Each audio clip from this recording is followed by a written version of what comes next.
Hello and welcome to NRN, the Noble Racing Network, and today I have Samuel Brandt on Skype with me today. He's a driver and co-founder of the SRR League. And Sam, welcome to the show, man. How are you doing today? Yeah, I'm very good. Thank you for having me here. It's nice to be promoting the league even more than I have done in the past. So yeah, Well, it's good to have you. Where are you Skyping from today? I'm Danish and I live in Denmark. So yeah, Oh, what's the weather like in Denmark today? gray. Gray? A bit of We had a bit of rain earlier, but I think the sky is clear now. But it's very cold right now. So Is it yeah, is it like y'all still having like winter right now, or is it springtime, or is it just always kind of cold there?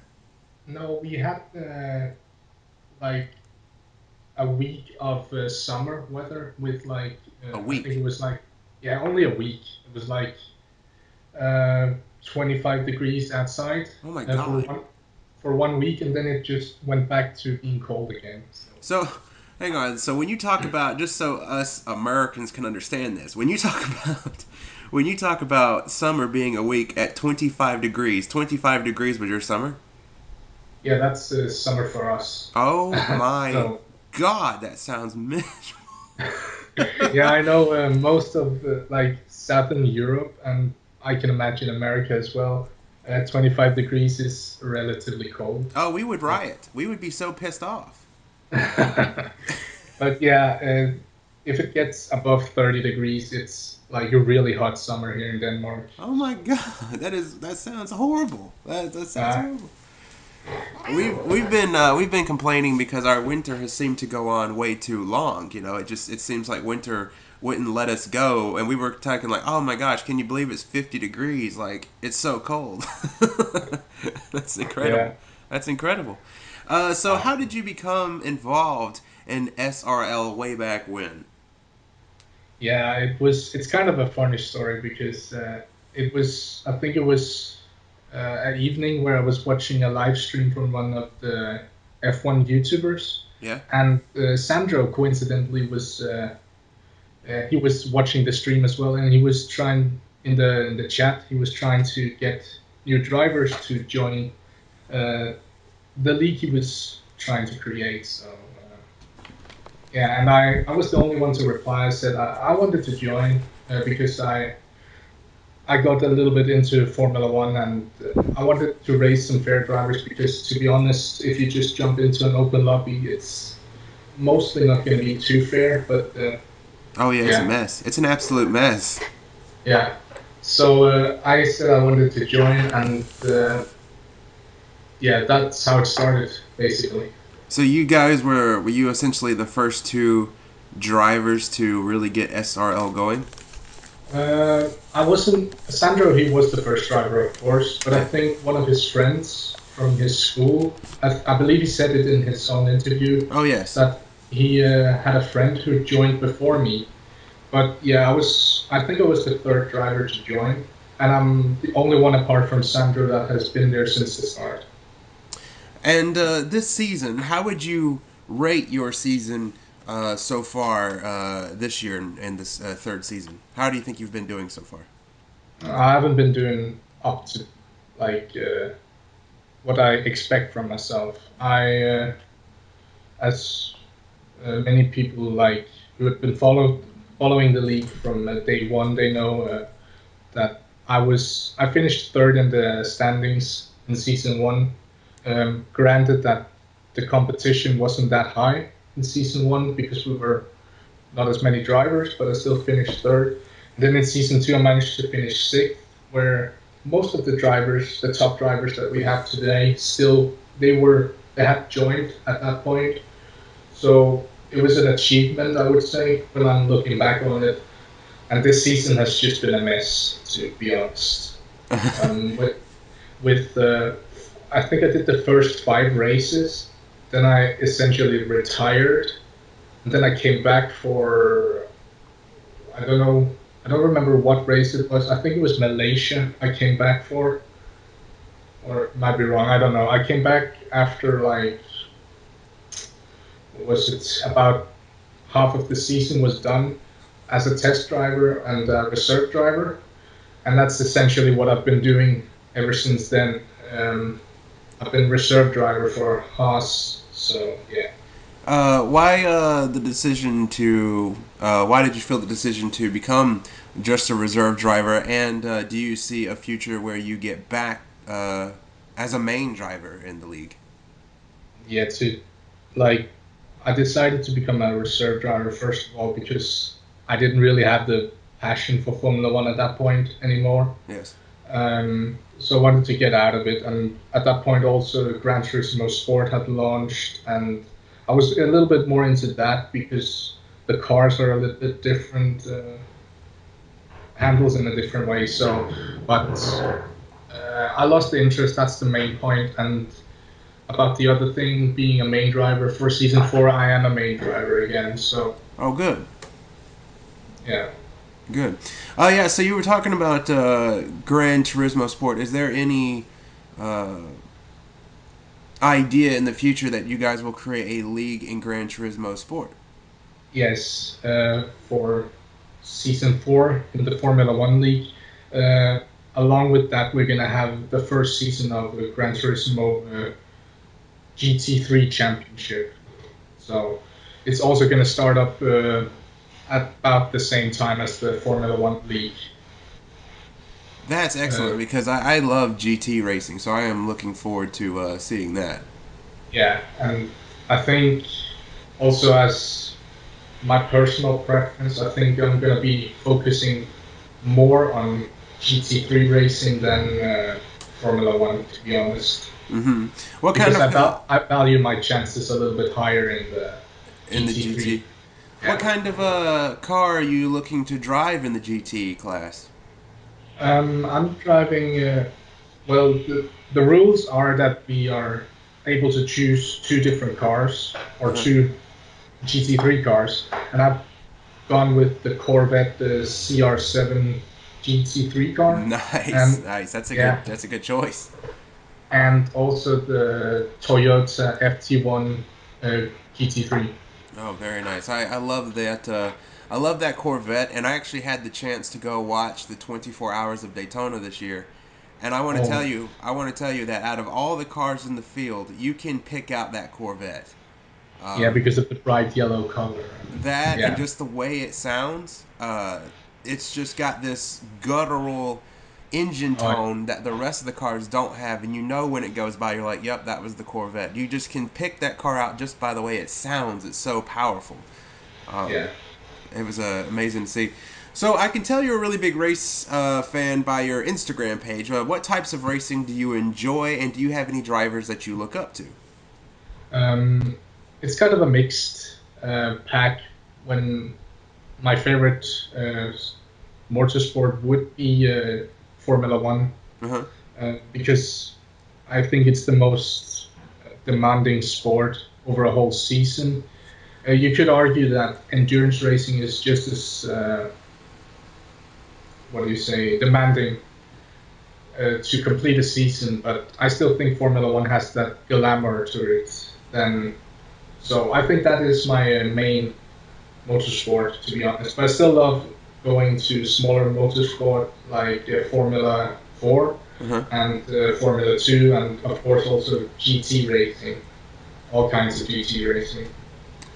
Are you thinking about pursuing a career in motorsport of some type? Um, it's not in the cards right now, to be honest, because of many reasons. Uh huh. Mostly because of the financials that I don't have the money to, and I don't have like finances to go and pursue a career in motorsport because it's so expensive. And Oh, I'm it is. also a little bit too old to begin my career now. So Oh yeah, I had sort of the same problem there with the financial aspect of it. Racing is so expensive. yeah, Um, that's true. so let's talk a little racing. Actually, you drive for Haas and SRL. Have you been impressed with Haas and their on-track performance this season, scoring points? I must say I would say I'm impressed by Haas. I would say I'm a little bit disappointed with how the Grosjean has been performing. When you look at the Magnussen's performance over the first few races, I would say that Grosjean has disappointed a little bit, but also you have to take into consideration that, especially in China, he was told to let Kevin pass, and that kind of hampered his race. So it's a mix of unluck and Yeah.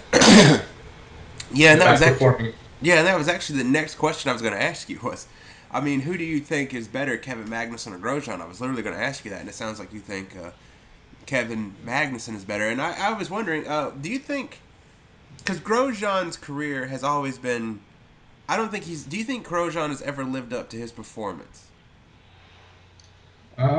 That's a Because difficult question, actually. It's a yeah, very because difficult even question. when Grosjean was with Lotus, he Um, never really did seem like he was going to his full potential. Maybe.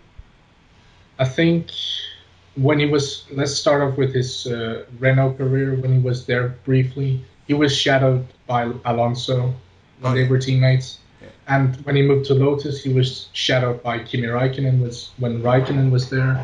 Then Maldonado, of course, came in, and Grosjean was clearly the better driver, Yes. to be honest. And then with Haas, in the first season, of course, he was the better driver when he had Gutierrez as his teammate. But I think now that Magnussen and Grosjean are teammates, in the first season they were teammates. I think it was kind of equal, even though Magnussen scored less points than Grosjean. They look kind of equal, but now I think it looks like Grosjean has a bit of trouble living up to the potential that Kevin is showing the car has. So I don't know if he's been.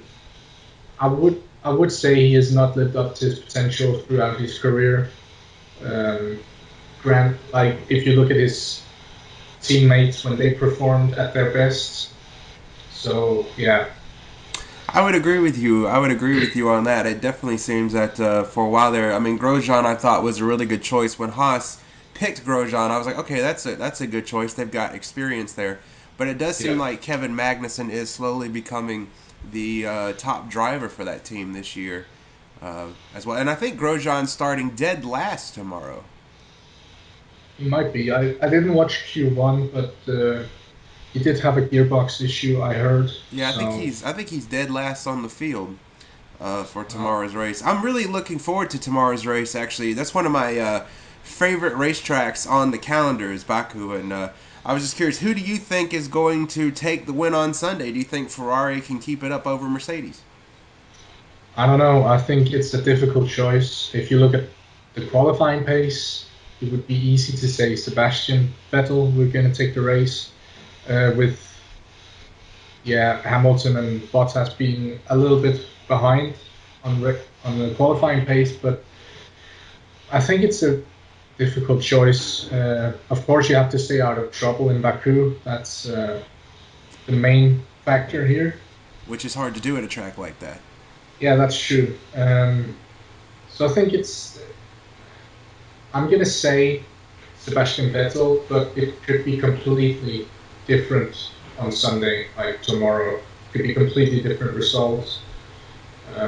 But it looks like Sebastian has the best chance of getting the race if it is a clean race.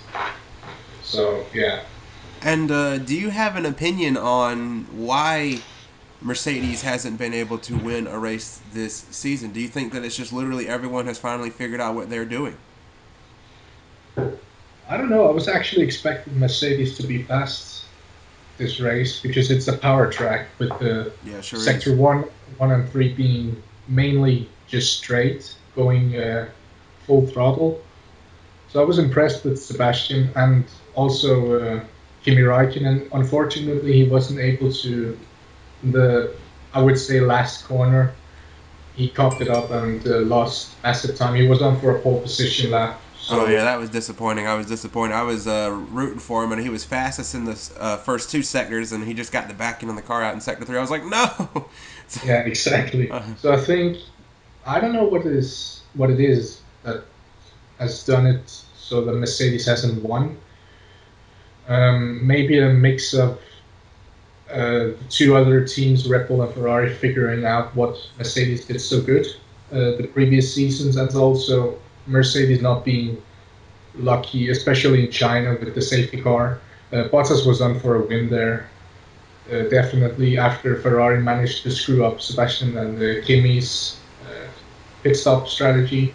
Bottas was on for the victory, but Ricciardo was able to box and, of course, came back at him. So Yeah, that was a good race. I thought that was probably one of the better races of the season, which was funny because it started out being probably one of the most boring races of the season. It turned around to be a pretty good race there. yeah, I would say so. And lastly, if you don't mind, just want to ask you a couple of questions so the folks can get to know you better. And what type of music do you like to listen to get hyped up before a race? Oof. I actually don't listen to music before I go racing. So what's your I so what do you like to do to kind of get in the mode? um I don't know. I don't have a ritual, if you want to call it that, Yes. to do before the races. I usually, unlike some of the other drivers, I don't practice too much, which might be a bit of a mistake, but oh well. Yeah. um, but I don't have a ritual. I do different stuff. Like some races, I'm driving on Gran Turismo. Just before the race, I swap over to Formula One and just go straight into the session. Sometimes I'm doing like maybe a practice session with some of the other SRL drivers, and sometimes I just boot up the game straight away. So I don't do something every single time before I go into the car and get in the zone. So Oh, I like that. You just sit right down and go right to business. I like yeah, that. Straight to the point. What is your favorite food? my favorite food. Yeah. uh, I actually don't know. I have a lot of. Well, you might not know it. It's a Danish dish, but it's like meat with bacon Oh, I love on bacon. inside, and also what is it called? It's called like lumps. It sounds gross, but I'm gonna say it anyway. Lumps of fat into mixed up with it. It sounds a little bit gross, No, but it actually, I was gonna say, your most Americans would perk up if you said bacon and fat. yeah. But um, it is, yeah, it's kind of different to what it sounds like, and then we have some potatoes with it. It tastes really good. So, but that would probably be my number one choice Yes. if I had to pick something. Yeah. Good, good, good.